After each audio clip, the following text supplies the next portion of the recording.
Welcome back to my channel, and thanks for tuning in. Greetings of the day. I am pleased to present this interview with Dr. Rodney Clifton, not because it's a fun topic to discuss, and not because I expect to earn acclaim or celebration for discussing it, certainly with the perspective that we bring to this conversation, but because truth is something that I think most of us can agree is an important thing to pursue. We can't have reconciliation, we can't have harmony, we can't have camaraderie and peace without abiding in the truth. And the truth is something that is rare. That's why we value the truth. Anything that is highly valued tends to be rare. We value precious metals because they are hard to find. Well, the truth is sometimes hard to find as well. And if you find yourself in a situation where everybody seems to be adopting a narrative that they all think is true, and they're swept up in it, and they are holding on to it with white-knuckled enthusiasm, that has to make you wonder sometimes if the truth is found there. In this case, Rodney brings a unique perspective, not merely from his own experience, although he does have a great depth of personal experience to share, but also as an expert, as a PhD sociologist who provided research and training and teaching through the University of Manitoba. In that capacity, he brought together a team of researchers who pored over the vast documentation of the Truth and Reconciliation Commission, which was brought together to investigate the history of residential schools and to arrive at the truth of the matter. As he mentions in this interview, there are 3,000 plus pages in that document. And so there are very few people who have actually familiarized themselves with the entirety of that content. And even if they have, keeping that all in an ordered understanding and perspective is still quite the challenge. And that's why so many people rely on the media to give us the bite-sized portions of that, or the TRC summary report, which we discuss in this conversation as well. I've listened to testimonies, I have read reports, and I even read a letter today written by an academic to his students in which he conceded the worst parts of the narrative that we have come to adopt about residential schools, which is universally negative. Let's admit that for a second. And in which he also says it's wrong to be defensive about this. We have to admit our failings, and we have to be willing to examine the truth, even if it makes us uncomfortable. And I fully agree with him. We have to continue to examine the truth, even if it continues to make us uncomfortable. It's far too easy to adopt a simplistic narrative about history, and especially about this history, by assuming that there are good guys and bad guys, that one aspect of this history is universally good or universally bad, and we can frame the whole thing in that context. And then adopt prejudices about it. I think what you're going to hear today in this interview is going to challenge those prejudices and the simplistic narrative that you've heard. It's quite a bit more complicated than that. And I hope it does challenge you, and I hope you're willing to let yourself be challenged without being defensive, in the same way that I've tried to challenge myself without being defensive. And maybe one last thing I will say before we get into the interview is that this is a lengthy and detailed conversation, for good reason. I didn't want to avoid any particular topic. I wanted to address all of the concerns and all of the conclusions and all of the popular understanding that is out there in detail. I have edited some things down for length, so you may see some jump cuts in there here and there. But otherwise, I've tried to keep everything in. This isn't a sensational interview, and so you may find it a bit laborious at times. But if we are committed to truth and reconciliation, which I think most Canadians would say that they are, then I think it's important for us to take the time to actually study the subject matter and hear many perspectives that might be offered, not merely one perspective or not merely one narrative. Rodney's perspective is one that has not been heard by many of us, and I think it's an important one to offer to the deposit of perspectives to give us all the perspective that we need. So, one thing I have done to compensate for the length of this interview is to divide up the subject matter into an index, which I'm going to place on the YouTube video in the description. So, if you want to see the timestamps associated with certain topics and certain questions and certain claims, that's where you can find that. And I hope that will be helpful for you as you try to examine certain questions that you may have or certain things that you may have heard. So, once again, I hope you enjoy this interview with Dr. Rodney Clifton.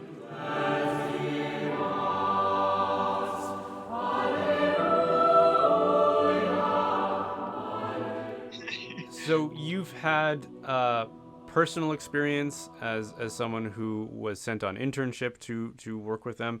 You worked at a residential school overseeing students there and caring for them, and you've married an Indigenous woman and have been married for 53 years. So you have a lot of depth of experience here. And then more recently, you became a sociologist. And you worked for the University of Manitoba, is that right? Yeah, Okay. one thing that we could fill in is that my wife Elaine uh, went to Old Sun Residential School for 10 Okay. years, and she went home every weekend, as did most of the other kids. Mm. So if there was any abuse in the schools, of which there was a little bit, their parents would know about it immediately because the kids are coming home on Friday, and then they would go back to the school on Sunday so that their parents could go to the church, which was the chapel that was in the school, but it was the parish church Mm. for all of the Anglicans in on the reserve. Mm.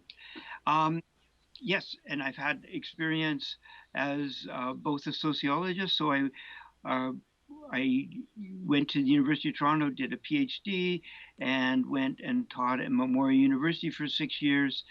Did a second PhD at the University of Stockholm. I got a scholarship to go Mm. there, and has have been teaching, had taught at the University of Manitoba for over uh, 35 years Okay. here. I'm retired now, and I'm still doing research and writing things. And part of what I'm writing on is uh, the the the residential school issue, and we've got a book on that called "From Truth Comes Mm-hmm. Reconciliation," and we're writing now about the uh, uh, uh, so-called missing children and graves. Okay.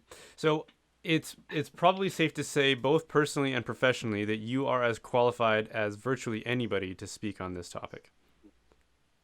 Uh, the only thing that disqualifies me is my race. Right. So if we want to So I discriminate think, based on race, then yeah, that's a that's way fine. we could draw some conclusions about what you have to say. In Yeah, doing so, just from a philosophical perspective, if that's an approach that people want to take, that is a fallacy known as the genetic fallacy, saying that truth can't yeah, originate from a particular perspective, or that a perspective should be judged based on its origin rather than its merits, or its arguments, or its evidence. So, I mean, if we want to rely on fallacious thinking, then by all means. For the rest of us that don't want to, if we really are interested in truth and its role and its in what we have all committed to as being intrinsic to the purpose of reconciliation, then let's talk about the truth of it all. So, um, why don't we start with the Truth and Reconciliation Commission then? So residential schools existed, and then they inaugurated this commission. What can you tell us about the commission itself, and what was it designed to do, and what were its conclusions? okay. So it the genesis of the commission come out of the Royal Commission on Aboriginal Peoples, which published their report in 1996. It was begun, and it had a false start at the beginning where one set of commissioners resigned and another set were then later appointed, which included um, um, Murray Sinclair and Willie Littlechild and Maria Wilson as the commissioners. Hmm. Uh, a side note to that is Willie Littlechild and I were students together at the University of Alberta, and we were both on university teams. He was on the hockey team, and I was on the swim team, so we knew each other. And he actually dated my sister-in-law for a Hmm. while. So I known him for over 50 years, Okay. um, though we disagree on this issue. Hmm. Um, from that, then they began working in 2009 seriously, and they published their report in 2015. 6 years, and it cost 60 to between 60 and 72 million dollars. The Hmm. report, that was published in 2015 is 3,500 pages long.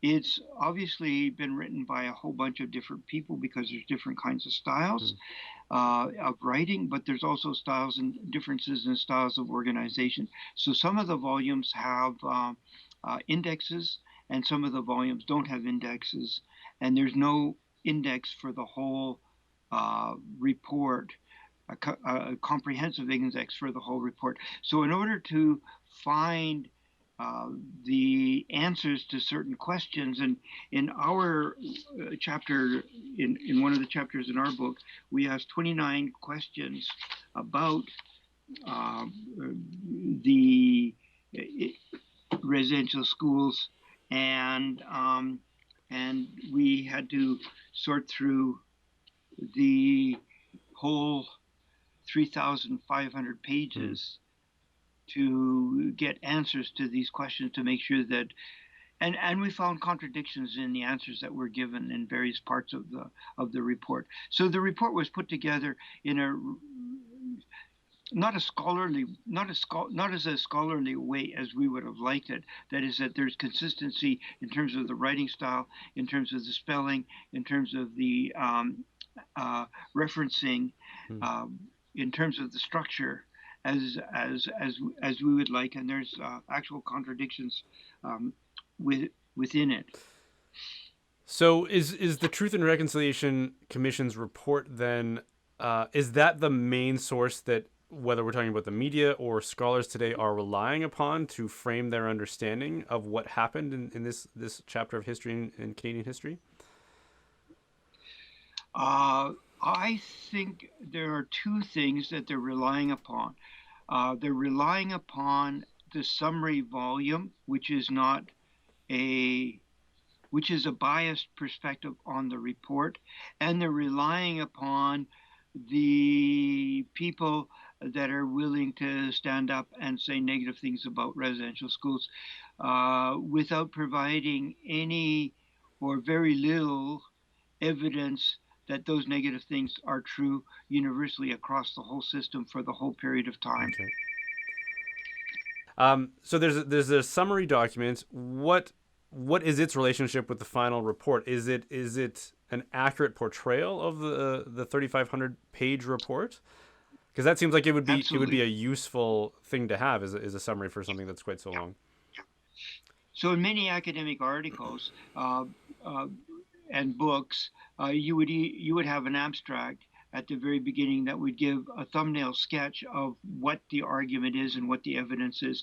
The summary volume is 200 and some pages Okay. long, and it is a very inaccurate representation of what's in the report itself. So it's particularly biased towards the negative things. So Hmm. there's in the report itself, there's a number of quotations from a number of people, including Thompson Highway and Yeah. uh, Eddie Dillon, who was in Stringer Hall, the school that I worked in, and I knew him, who report that they had excellent experiences at the schools. None of those are evident in the summary volume. So if people really want to see what the report says, they should either read our summary of the report. It's called Putting the TRC Report into Hmm. Context in our book, or they should actually read The the full thing, right? 3,500 page report. Okay. So this summary report, why is it so inconsistent, or why does it not accurately portray the full report? Was it written by somebody else? Was there an agenda there, or am I just would we only be speculating to discuss that? We'd be speculating to discuss Okay. that, but supposedly the commissioners are responsible for making sure of the consistency and the reliability and validity of the report itself, including the summary Okay. volume. So it was particularly problematic to us when we discovered in reading this long, torturous document that the summary and and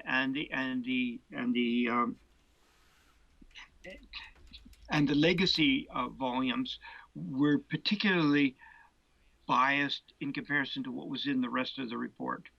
That's a fundamental flaw in academic research, is to have things like that. And if you do anything like that and it is published either by a university press as a book or in a learned journal, uh, that would certainly be corrected by the editors, or if it actually got through, it would be slammed by many, many academics. And surprisingly, in this particular case, we're a small group of academics are the only ones that are actually questioning these kinds of things, which is very surprising to us. Okay.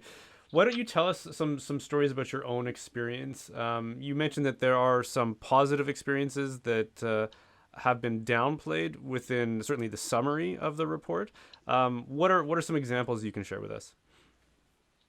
Okay, let me give you a good example from the Roman Catholic residence in Inuvik. It was called Grolier Hall after Bishop Grolier, who was a longtime bishop of the Northwest Territories in the Yukon.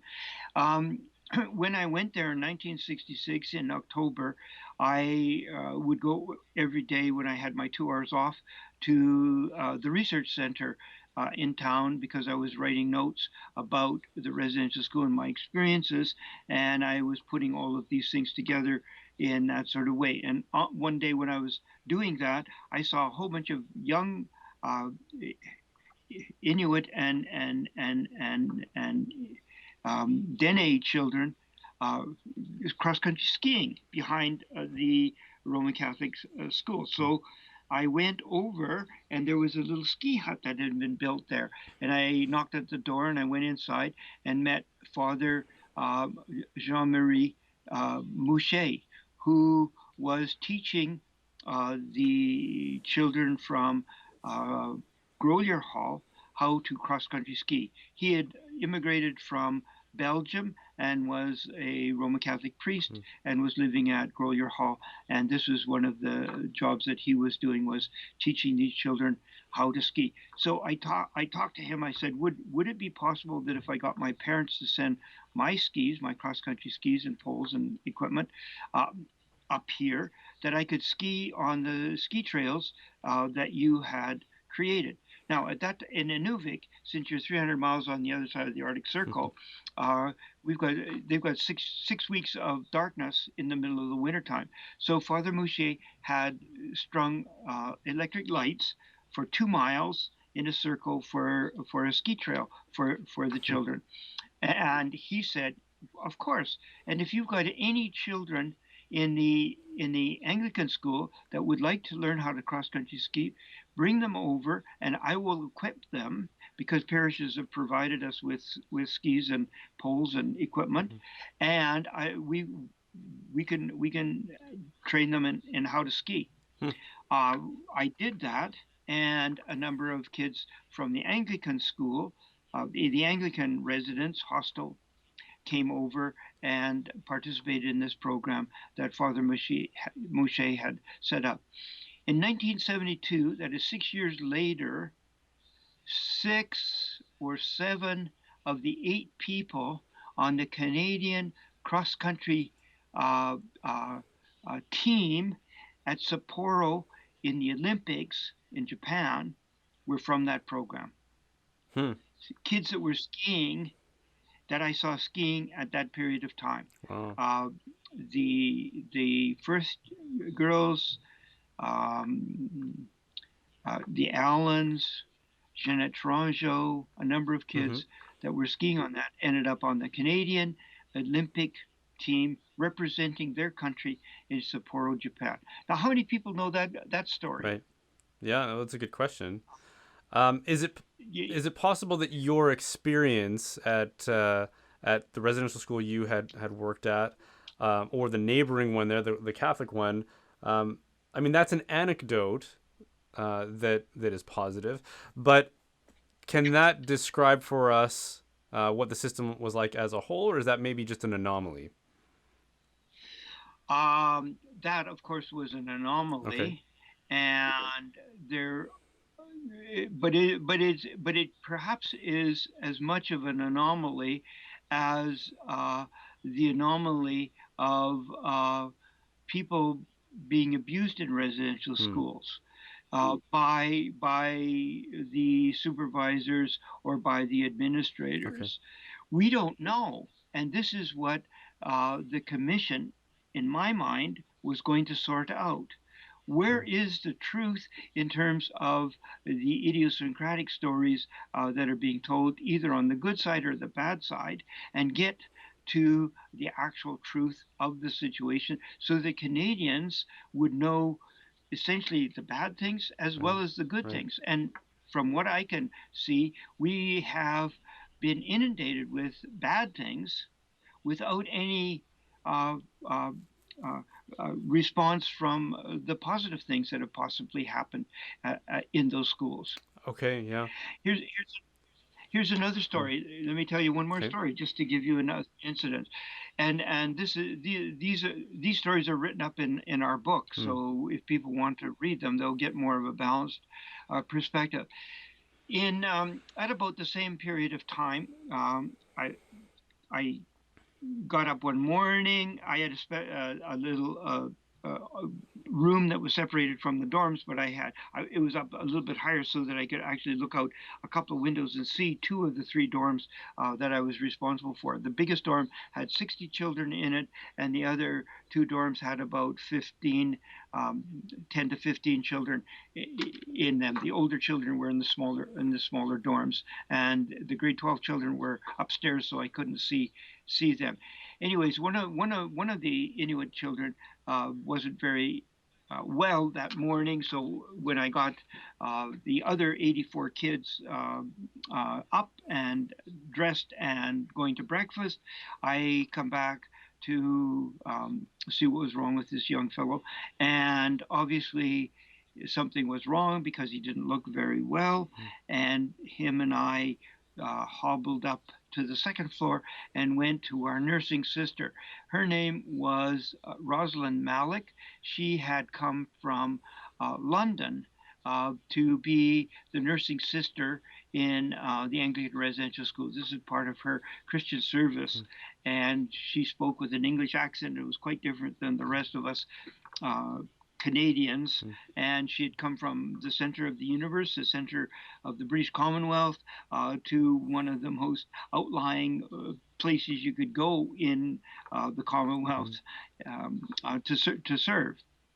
And she looked at the young fellow and said, "Yes, I don't think you're very good. So instead of me going down for breakfast, let me look after you." At coffee break at 10 o'clock in the morning, she reported back that her and the administrator, Reverend Holman, had taken this young boy to the hospital, and on a medical doctor examining him discovered that his appendix had broken and that he Oh. needed emergency surgery, which they did, and saved his life. Within a couple of days, uh, uh, both the supervisors as well as other children that were friends of his could visit him in the hospital, and within a week he was back in the residence. I I think that's a good story. Yeah.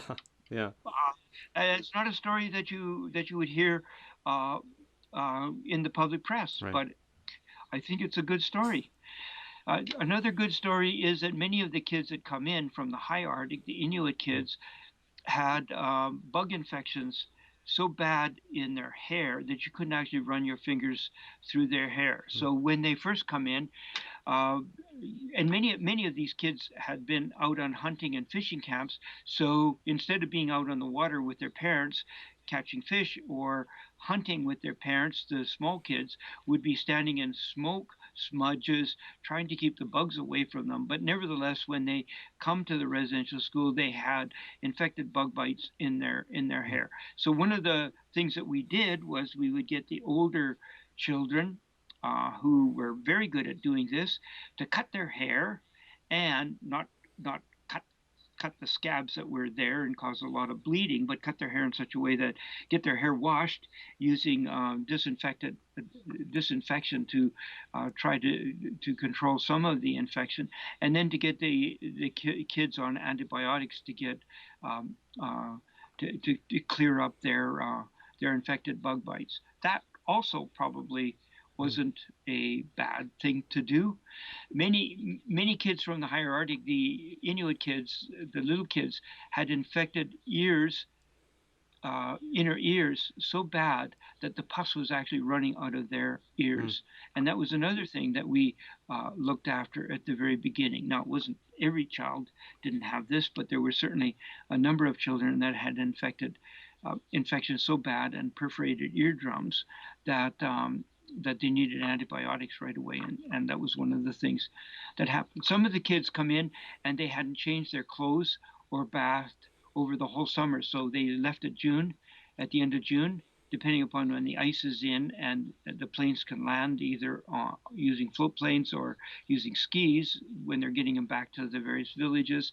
Um, from that period of time to the beginning of September when they're coming back to the school, they hadn't bathed or changed their clothes. So sometimes they had infections that needed to be treated, and they needed to have a shower and a change of clothes, and that was also done. mm. But Okay.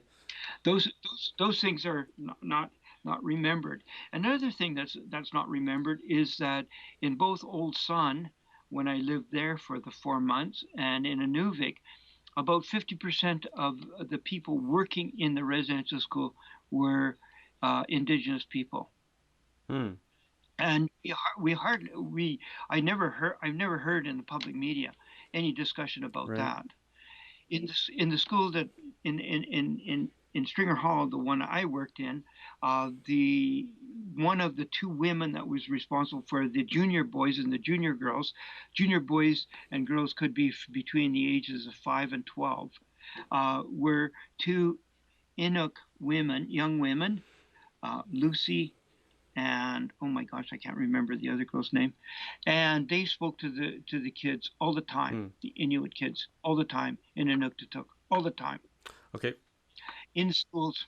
And that's another thing you don't hear. No. Well, in fact, what we do here is that as much as possible, their languages were suppressed. They were forbidden from speaking their own languages, and certainly nobody from at an institutional level would speak their languages with them, with the intent of exterminating their own culture.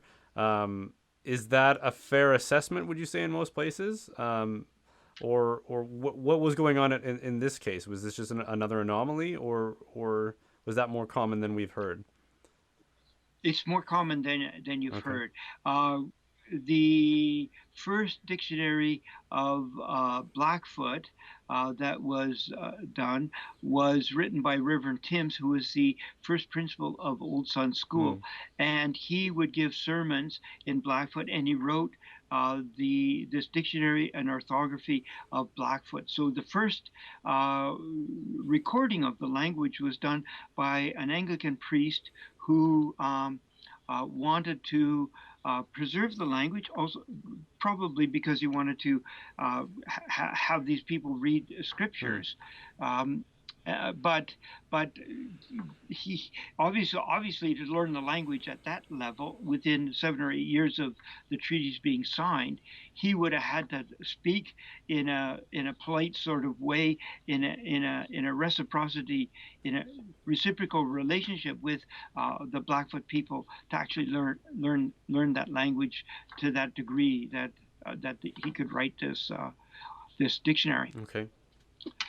I, And there's many examples of uh, uh, places where uh, the kids were teaching the priests, Roman Catholic priests, to speak Cree, and in my case, the Inuit kids, the little kids, were teaching me how to say, in quotation marks, nasty things in Inuktitut, and I was supposed to be teaching them English. So at Christmas time, they could speak English, rudimentary, and all I could say is say things that are on the edge of acceptable. Like you weren't clean enough. right. That was the kind of thing. And they would come and they would say it, Mr. Clifton, say it, Mr. Clifton, and then I would say it, and then they would laugh like mad at my pronunciation and what I was saying. Right. Right. One of the other claims that we hear a lot is that children were stolen from their families and institutionally forced to relocate uh, across the board. I've heard accounts of people who say they can still remember the screaming as babes were torn from their mother's arms. And I don't want to discount their particular experience, but is that indicative of what the system was actually like? Were people being torn from their villages, or is there more to that story? This is what we hear as being universally the Mm-hmm. truth. And I don't think it is actually the truth, though I think it may, in fact, have happened a number of times. First of all, if you look at the treaties that were signed in southern Right. Canada, the numbered treaties, the ones that began in Mm-hmm. 1871 and signed up until 1921, each and every one of those treaties, those 11 numbered treaties, has got the provision that the crown would provide schools and teachers when the people ask for the schools and Mm. teachers. So, virtually within a few months of the treaties being signed, parents and band councils and chiefs were asking for schools to be provided for their children. Hmm. So that's one thing.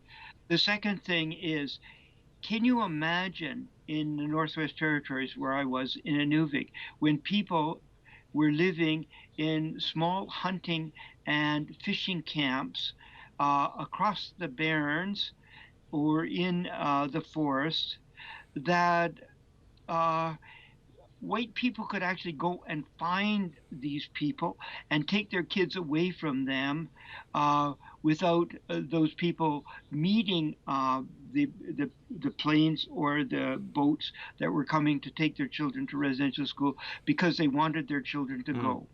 It would be extremely easy if you've ever flown across the Arctic, um, for Inuit people or the Dene people to realize that the plane is coming at such and such a time to Fort Good Hope or Pangertung or uh, Spence Bay or any of these places, and then the day before pack up and go out on the Barrens. uh, and nobody would be able to find them. Hmm. So, so there's some common sense things that don't make any sense in terms of the claim that every child was ripped from the arms of a mother or a father or a grandparents. Okay. Uh, the next point that is important to realize is that over the history of residential schools in Canada, uh, even after 1920, when it was uh, uh, uh, uh, there, it was required that Aboriginal kids go to school. Only about a third of the children ever went to residential Hmm. school. So about two-thirds of the children either didn't go to school or they went to day schools, which were like the schools that other people went to. Kids went home in the evening and went to school in the day, or they went to uh, school division schools off the reserves, or like other children. Mm. But about a third of the kids never went to school at all Mm. over that period of time. So if their idea was to force every child to go to school because you wanted to um, uh, take the Indian out of the child, then why would you leave two-thirds of the kids from going? Right. If you're going to do it, you better do it for everybody, or else you're not going to be very successful in what you're doing. Right. Right. And you weren't very successful anyways, because all of the people that went to residential school that I know, including my wife, speak their language Mm. perfectly. They're completely fluent in both languages. Okay. Well, that's interesting. What do you make of this word genocide, which uh, is part of the, as I understand it, the TRC report? They use the phrase cultural genocide, and that phrase gets more loosely applied by various people, whether they're advocating for something, whether this is legislative, whether it's anecdotal, and certainly even our prime minister has acknowledged the genocidal character of the residential schools. Do you think that's fair? And also by extension of that, this is something I've mentioned in past commentaries that I've made. The word genocide actually etymologically has its origin in the Holocaust. That it was a word that was invented to describe the Holocaust and what happened to Jews and other groups and Poles and Catholics and Gypsies and various other people during the genocidal campaign of Nazi Germany, and the motives for why Germany did that. And part of the reason why I want to focus on this is because this is the most familiar genocide that most people have in their mind when they think of that, for obvious reasons. But one of the motives, especially as it relates to the Jewish people from the National Socialists or the Nazi Party, was that they were convinced that the Jews were saboteurs from within of the German enterprise of this great nation, and that they had conspired to bring Germany down, to undermine its efforts, certainly within World War One, and that they were traitors within their midst and therefore had to be removed. Now that's obviously egregious and false, and you can't characterize an entire group with good or bad intentions. Period. But it does help to explain what maybe some of their motivations were for why they took such drastic measures. They saw the Jewish people as a threat, as well as some of these other groups. If genocide was the intent of the Department of Indian Affairs and those and perhaps the churches as collaborators, um, was there a similar threat that they perceived among the indigenous people, that they had to take such drastic action? So I want to get your thoughts on both of those. What were they seen as a threat, and is it even fair to be using this word genocide as it relates to the residential schools? Uh, Quickly, genocide means the killing of groups of Yeah. people. So it was never intended to be that, and it was not that in any stretch of the imagination. Now, they have in the TRC Commission report, uh, a report they say that 3,201 children died, of which since the report was published, that has been exponentially growing, and it keeps getting bigger and bigger and bigger, depending upon the newspaper reports. Even though there's been some corrections attempted in terms of that. Mm.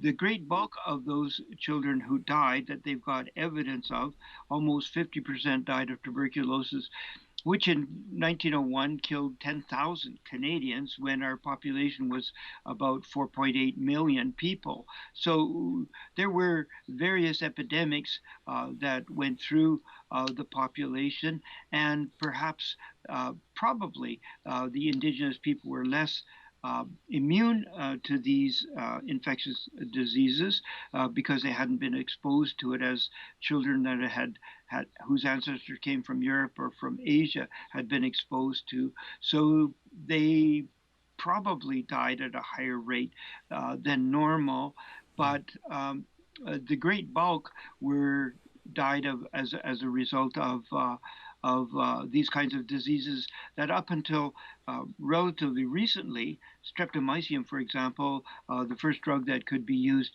to treat tuberculosis successfully, was only began using in 1947. Mm. So up until that period of time, if people got tuberculosis, and they would probably either live with it for a certain period of time and eventually die of that disease. And during that period of time, they would be spreading it to other people, of course, because they had to be in interaction with other people. But smallpox, whooping cough, Mm. influenza, the 1918 Spanish flu. flu Yeah. epidemic, and all of these kinds of things. Now, if you say that that's a genocide, then it was a genocide against all of Mm. Canadians, because virtually all of Canadians were affected by those diseases.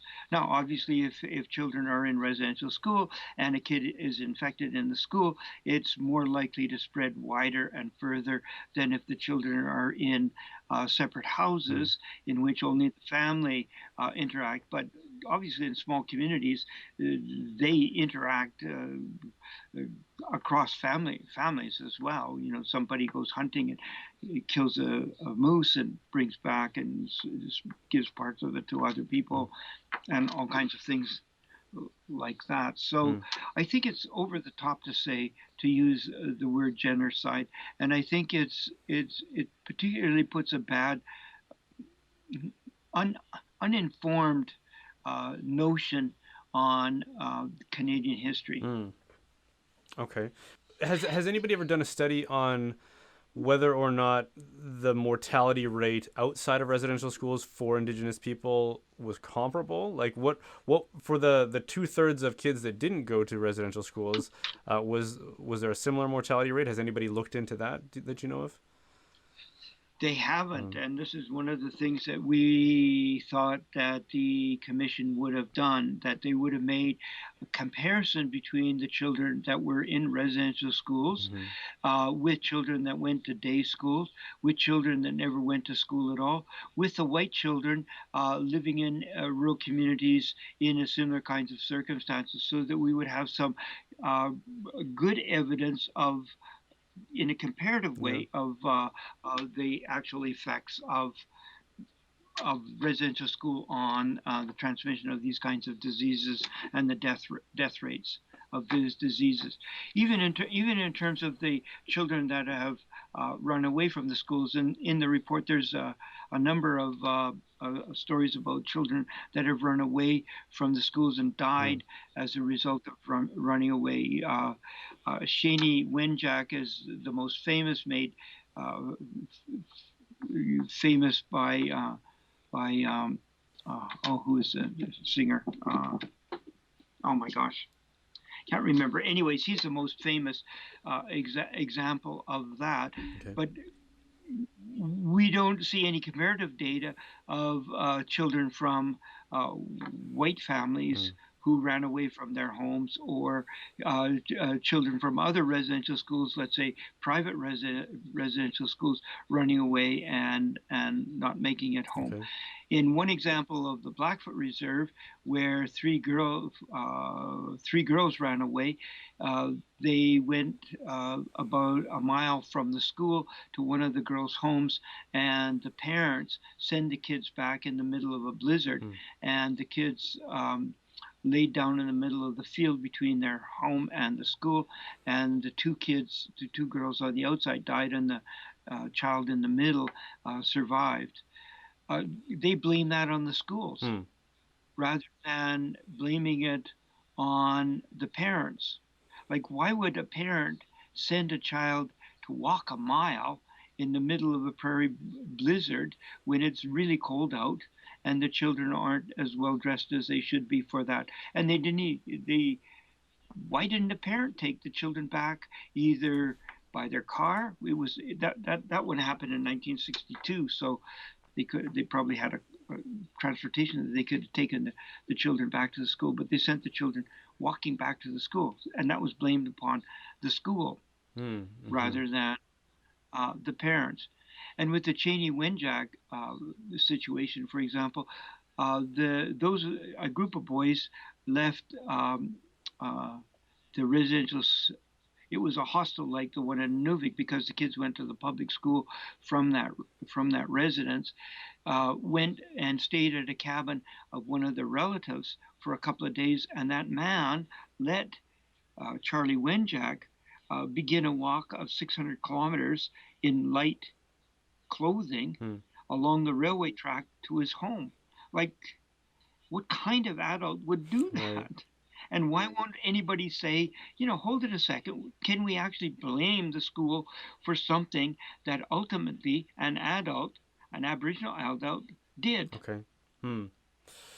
I the the reports I've heard, or the ratios that you often hear publicized, is that the mortality rate of children in residential schools was twice as high as, say, in the general population, while also maintaining that the number of deaths is unknown. It seems to me that if the number of deaths are unknown, you can't actually quantify what the rate would be. But assuming you can, or somebody has, uh, is that accurate? And what does that tell us about residential schools?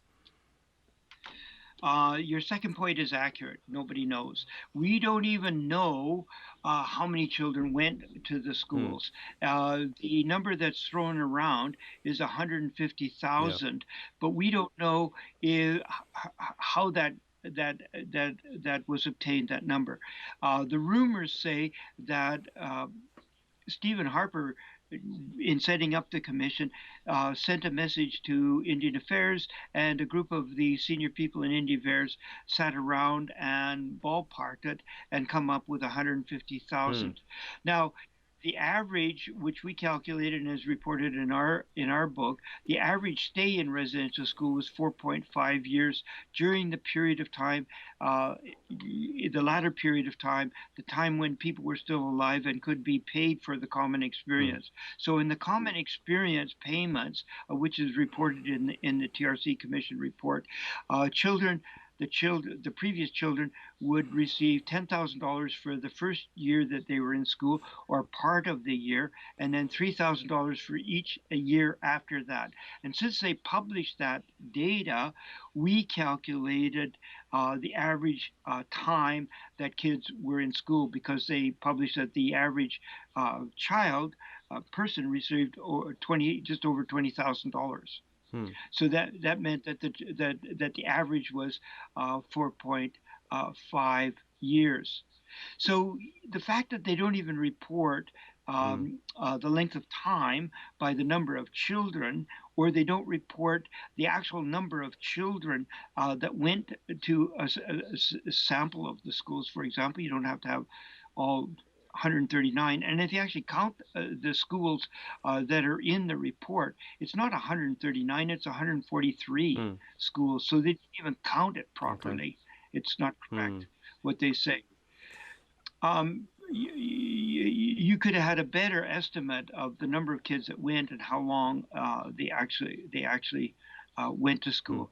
The Indian Affairs had very good data on school attendance for these children, and since uh, in many reserves they would get uh, a transfer of money for every child during Indian days, for example, the transfer of $5 to each of the children, they would have a pretty good estimation of the number of kids that are on the reserve, that are included within the treaty.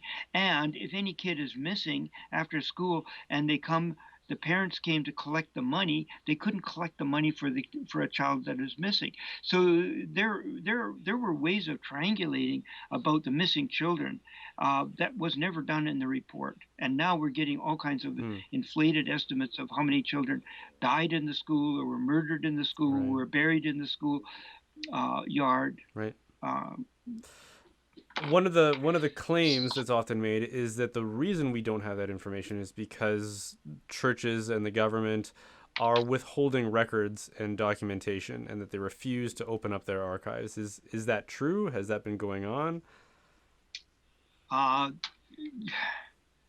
There have been some records that have been restricted Hmm. by the churches. And these are the records that had to do with personnel matters. It could be either the disciplining of specific individuals, and some of that disciplining obviously could be because they abused Hmm. children. That is true.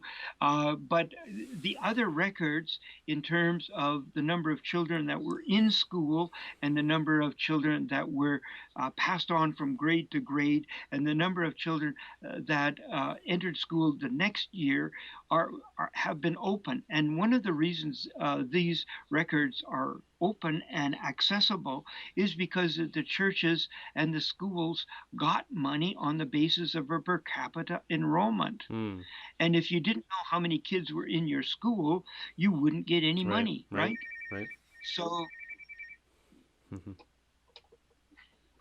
So the Indian Affairs, I've seen some of these records, have Yeah. records, and so do the churches have records, and some of these records are in fact public records. Now, with the graves and those sorts of things, some of these records at Kamloops are being restricted by the indigenous people Hmm. themselves Okay. for what reason Yeah. we don't know. Yeah, well, let's talk about that because the reason this has been in the spotlight more recently was because initially the discovery of what they called a mass grave, and then the narrative shifted a little bit to unmarked graves of children at the Kamloops Residential School, um, and it was implied that this was something nefarious, right? That the fact uh, discovering graves in it of itself shouldn't be shocking to anybody, but the fact that we have all acted in a state of mourning, we've had flags at half mast, they still are where I live, suggests that Yep. something very grievous has been done here. What can you tell us about that first initial discovery? Were the reports about it accurate? Are these graves of children? Was it a mass grave? What can you tell us about that? Okay, so just on a common sense Hmm. level, in first hearing about it, if somebody at a residential school killed a child, Hmm. would that person be so stupid as to take that child out into the front yard of the school and dig a 6 foot grave and bury that child there? Or would, at that period of time, 1900, let's say, take that child to the Thompson River and put the body in the river and let it float away and be discovered some other place, or be consumed by animals, or to take it into the bush someplace and bury it in a shallow grave so that animals would dispose of the Hmm. body? It just doesn't make any common sense. And if you realize that the chapels in many of these schools, not all, but many of these schools, were the churches for the Hmm. parishes, and along with the churches were Yeah. graveyards, Yeah. cemeteries were built because unfortunately, people die, Hmm. and their bodies have to be disposed of, and in that happened in indigenous communities as well as other communities. So the priests, if they were Roman Catholic or Hmm. Anglican, would have a church services on Sunday, and people that belonged to that parish would have all of the things that people that belong to other parishes have. That includes a cemetery uh, for the people when they die. Okay. That seems like the most common sense way. And if you look at the pictures of of the the Kamloops uh, uh, school from 40 years ago, you will see a number of buildings. They have outbuildings, which means that they had animals like cows and Right. sheep, dogs, and other kinds of things. And often, in my experience, the kids would adopt an animal, and that would be a special animal for them. They would either keep it in the barn, or if it was a dog or a cat, uh, they may bring it into the residential school and have it there. And if that animal died, they would probably bury that animal. Okay.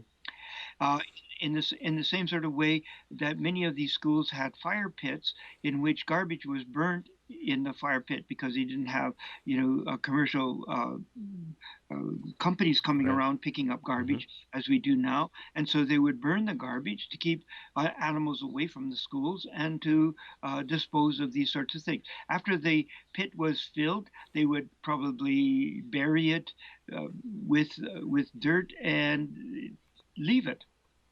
As with outhouses, before they had central plumbing, they would have outhouses for the children, and again, they would be treated in the same sort of way. So when you look at the ground penetrating Yeah. radar and you see what they see, that's more difficult to interpret than an X-ray Right. of a person's Right, arm. right. Yeah, I've had some people And contact me about the ground penetrating radar. One person works for a graveyard, and they said that they've used this technology in order to make sure that they don't disrupt ground where there are grave sites that they might not know about as they're grading the landscape or preparing sites for new graves. And he explained to me that the images that come back, all they tell you is that there's some disturbed soil there. You don't actually see a scan of a body or anything like that. So to yeah, confirm that A, it's an actual grave, and B, that it's a child, according to that person, he said was impossible. I did a little digging myself, looking at a company who provides this technology as a service, and they actually even provide some of these images on their website to show you what you actually get from it. And for graves that are older than 50 years old, you are, well, even just for the discovery of anything that's older than 50 years old, what you see there is just a bit of a blob that's utterly indistinguishable as an image. So I guess the question for me remains: the reports still stand that there were 215 graves of children discovered in on the grounds at the Kamloops Residential School. Has there been any independent verification of that? Was there a follow up report beyond the headlines that emerged from that? What do you know much more about that? I know that the federal government gave $361 million to people to actually do that Hmm. work, but I also know that there's no accountability system in which the people have to provide a report of what they actually found. Okay. So this may be part of the rent-seeking procedure, is that you make these kinds of claims and you can get lots of money for making the Hmm. claims, and you never have to prove whether it's true. Now let me make another point about a tangential but related issue. Okay. I've been to a number of cemeteries on Indigenous reserves, the Blackfoot one, the Anglican cemetery, uh, which is very close to the Hmm. school, about a kilometer and a half away from the school, and the Crowfoot Cemetery, the Roman Catholic cemetery there, and on the Blood Reserve. And about 80 or 90% of the graves on all of these cemeteries are unmarked. Hmm. They were, in fact, marked by wooden crosses at one Hmm. time, but over a period of years, and if cattle come into the cemetery and move around and that sort of thing, then they knock it over, or if horses come in or whatever, and the crosses get lost Hmm. or Hmm. broken or destroyed or deteriorate.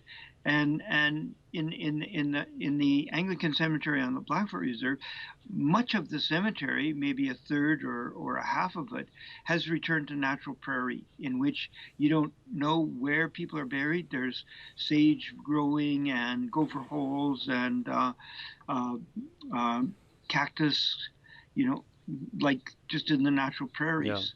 So, so I would say that the normal uh, indigenous cemetery that I've seen, anyways, has got a great majority of unmarked graves. Hmm. Now they may have a map of the grave of the cemetery, but when you're going there, we couldn't find my wife's brother that we had gone to the Mm. funeral 6 or 7 years before, Okay.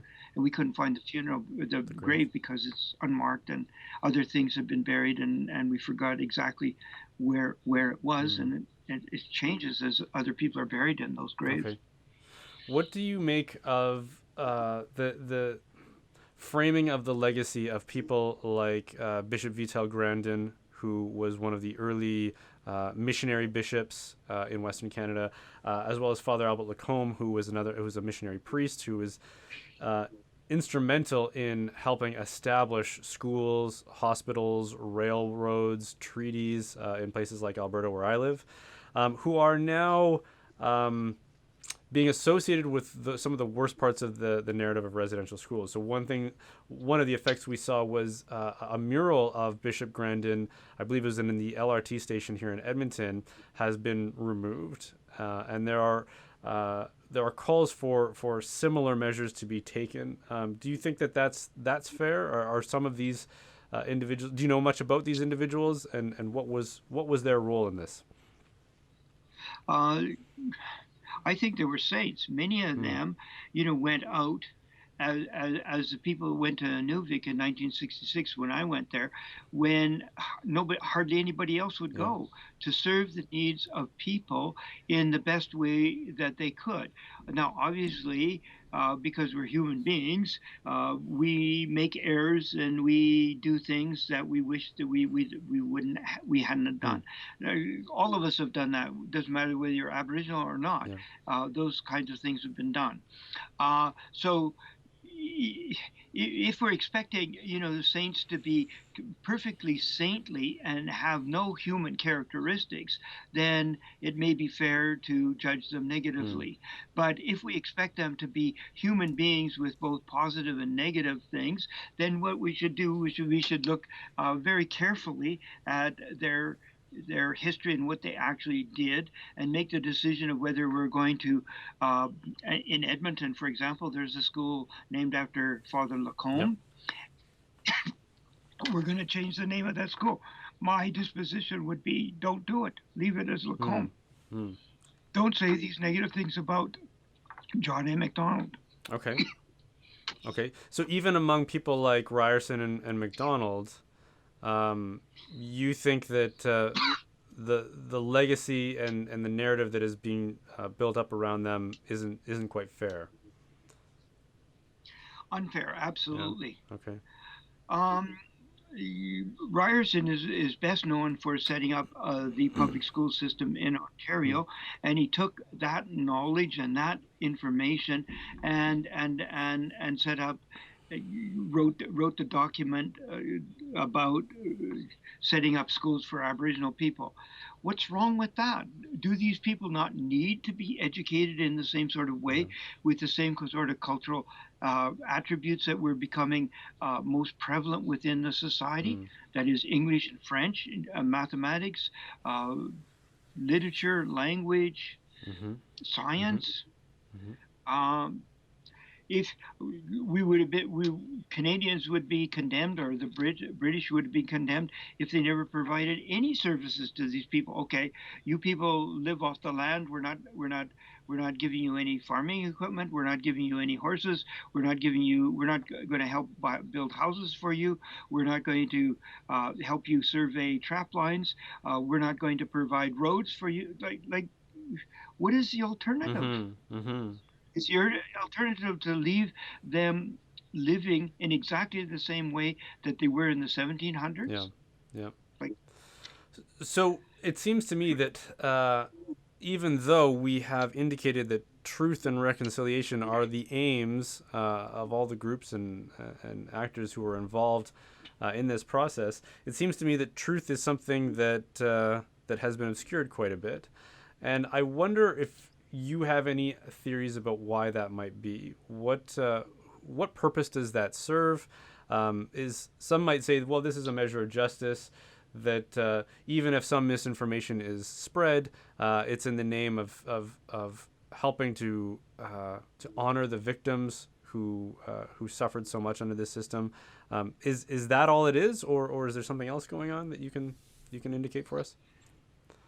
In our book, From Truth Comes Reconciliation, that Mark DeWolf and I edited, there are two chapters by a political scientist by the name of Francis Mm, Whittlesome, who makes the argument that basically what's going on is rent seeking. So rent seeking is a way of gaining money for what she calls the Indian industry, which includes the chiefs, the counselors, and the elites, along with huge groups of consultants that could be either indigenous or non-indigenous, and huge groups of lawyers. So these people, mm, her argument is, and I think there's some validity to this argument, is this is a way of funding this kind of mm, process.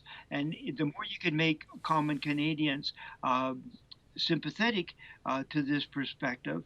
That is, that here's 215 graves of children that were murdered in Kamloops Residential School without thinking that it's part of a cemetery in which there's old people and young people and buried there rather than just mm, children from the mm, schools. The longer you're going to get away with this kind of ploy, mm, mm. and it's becoming increasingly uh, uh, evident to me and depressing to me that the public media is not interested in the truth. Yeah. Well, I was going to ask, what do you make of the media's involvement in this? It's one thing to say that this is a motivation of certain groups, whether they be lawyers or band councils, but why is the media so complicit in that? I think the reason is quite simple, that if they say anything negative about Indigenous people, then the claim comes back uh, very quickly that they're racist. Hmm. And people don't want to be labeled as racist. Sure. Just as an example, when the TRC Commission report first came out, uh, a colleague, Jaime Rubenstein, and I wrote an article for the National Post, an op-ed piece in which we said that the definition of genocide was misappropriated to the residential school and gave arguments and reasons about that.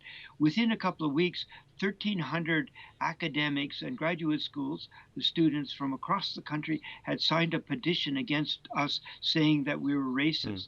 Now, the interesting thing about that is my wife is Blackfoot, Mm-hmm. and his wife is from St. Vincent and is black. Hmm. So if we're racist against white people, not against colored Okay. people. So the reality, I mean, they're just making this as a way of putting down the arguments. They can't meet the arguments, so what they do is they engage in an ad hominem attack against the person. Right. Right.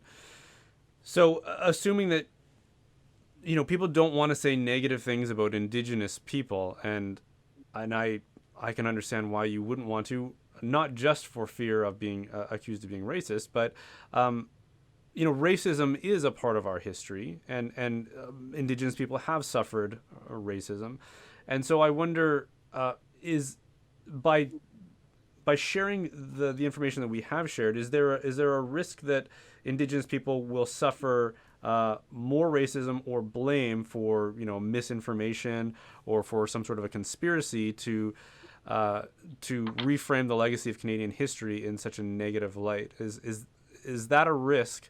And what would you say to people who might be inclined to blame Indigenous people for what's going on now? I think it's a huge Mm, risk. I think there's a group of us and a group of people that have been going after the evidence for the 215 children buried in yeah. Kamloops, and uh, some of these people have been digging up the actual records and found out that a number of the children, uh, these people in those graves died at home if they were children Okay. from the schools, and not in the schools themselves, and a number of other things Mm, that some of the people are actually no one. They know whose grave is what. yeah. And I think that if that backlash happens, then it is going to be very unfortunate if the common uh, Aboriginal person who lives on a reserve and is just, trying to make a go of his Yeah. life or her Yeah. life is going to be suffering for the sins of their leaders and the leaders of Canada, including the Prime Minister of this Right. country, for forward issues in such a irresponsible way without actually thinking carefully about the balance of probabilities and the evidence that needs to be brought Hmm. forward to make such a claim of genocide or Right. Holocaust Right. or these kinds of things. Okay. Now, obviously, Aboriginal people have been in the past treated Mm-hmm. unfairly, but the affirmative action programs that get them into medicine and get them pay for their education all the way up to a PhD or things of that nature that exist now are also part of the racist legacy. Sure. And to say that only bad treatment is racist, whereas good treatment overly good treatment is not racist is a bit slippery. Right. And I think we got to balance one against the other. We got to say, we're doing the best we can, Hmm. and give us a break in terms of your claim about genocide, unless you can actually prove that it has been something like happened in Germany before the Second World War and During. during Yeah. the war. What do you think the church response should be? Because obviously churches have has certainly faced a lot of consequences, and more recently we've seen dozens of attacks throughout the country, especially in Western Canada where I live. One of the most beautiful churches in the province that is only a 10-minute drive from my house, which I have friends who were married in, a historical 100-year-old church was burnt down, and Yeah. no no conclusions, no convictions, no arrests made. The appetite for um, wanting to prevent this or to punish those who are guilty of doing this seems to be non-existent. We just have to move on and accept that this is maybe a form of vigilante justice. I don't know. But for those of us who live today, who had nothing to do with residential schools, who are very attached to these aren't just buildings, they're not just bricks and wood, these are places where we have cherished memories and where we worship every week, and performing the most sacred duties that we can think of. um, what do you think churches should be doing? What do you think bishops should be doing, um, in light of the position they're in light of the information that you've been able to provide, and other uh, I'd say more balanced contributors to truth and reconciliation? Obviously, I think the first thing that they should do is condemn it. And second Hmm. of all, I think that the legal authorities should treat it as any other crime that happens in our society that deserves to be adjudicated and treated in a fair and equitable way. Hmm. And if people have actually done this intentionally and they've gone out of their way to destroy property, then they should be held accountable for that, no matter what their ethnic background is, no matter what their gender is, no matter unless they got mental disabilities that Right. that that that that are compensating Hmm. factors, they should be treated in that sort of way. In the same sort of way, I think that any residential supervisor or employee or priest who abuse children in schools, they should be brought before the courts and they should be Hmm. charged. And if they are convicted, they should be punished in a way that does justice for those children as Yeah. well. I don't think letting either side of this go without proper adjudication is the way Hmm. to go. And I think, we're trying to bury it without really dealing with a fundamental issue. And I think we're pulling Aboriginal people and Yeah. non-Aboriginal people further and further apart because of these issues. Yeah. Well, isn't that the great tragedy in this? Is that there are bad actors on all sides of this issue, and that the real justice doesn't seem to be served in light of what's going on. Um, and instead, we do see millions of dollars getting exchanged for certain programs or certain efforts. But meanwhile, the real history is somewhat obscured, and we don't seem to be progressing towards actual reconciliation. Would you say that's fair, or do you think that we are moving towards it? No, I don't think we're moving towards Okay. it. I don't think we. I don't think we, if you read the 94 calls to Yeah. action, you will see that each and every one of them is non-Aboriginal people giving things to Aboriginal people. Okay. Uh, for example, getting the Pope, something that you've thought Mm-hmm. about, to come to Canada. Uh, uh, the Pope, the Roman Catholic Church has apologized at least 50 Mm. times for the various agencies, and getting the Pope to come here would be similar to getting the Queen of England to come to Canada and apologize for the sins of the Anglican Church, uh, the Church of England in Yeah. Canada.